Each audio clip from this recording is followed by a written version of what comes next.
Hello, my name is Ingrid Jarvis, and I'm joining today from Vancouver, British Columbia, located in Canada.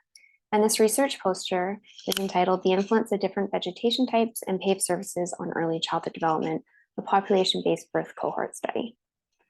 Around the globe, we're seeing growing evidence suggesting that natural environments, including green spaces, are beneficial for children's health and development.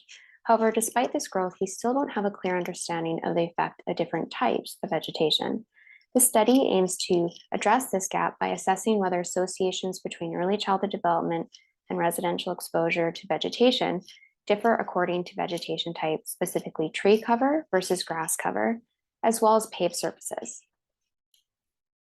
Within the study, the cohort comprised of all children born in Metro Vancouver, Canada, between 2000 and 2005, and who attended kindergarten, which is the first year of elementary school in Canada, in the 2005 to 2010 school years.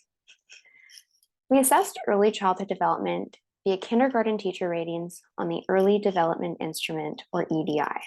The EDI is a survey that measures a child's ability to meet age-appropriate developmental expectations across 5 key domains. The EDI has a total score, which ranges from 0 to 50, with higher values corresponding to better childhood development. We measured the surrounding environment using a high-resolution land cover map of Metro Vancouver. We used this map to estimate early life residential exposure to distinct land cover types surrounding a child's 6-digit residential postal code. We defined exposure as the percentage of different land cover types within a 250-meter buffer around their 6-digit postal code centroid, with 250 meters approximating under a 5-minute walk. We specifically chose tree cover, grass cover, and paved surfaces as the land cover types for this study. We also looked at total vegetation cover, which comprised both tree cover and grass cover. We measured early life residential exposure as the annual percentage mean of different land cover types from birth up to age of EDI assessment, which was approximately 5.6 years of age. We used multi-level linear regression models to analyze the association between exposure to different land cover types and total EDI score while adjusting for various confounders. What we found is that overall, children living in areas with more total vegetation had higher EDI scores corresponding to better childhood development.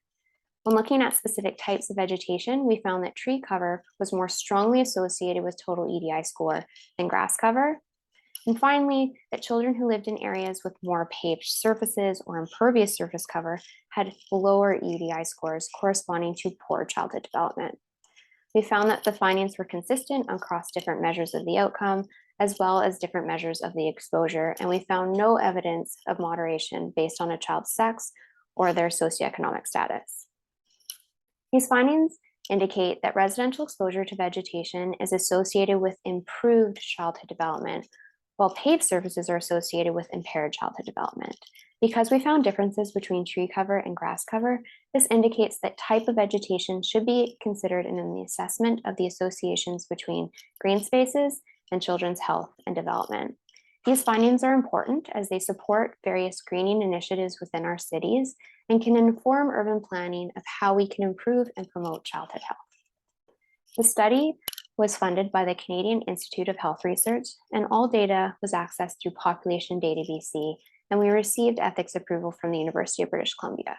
If you're interested in learning more, please scan the QR code in the bottom right-hand side of the poster to find a link to the full article. Thank you so much.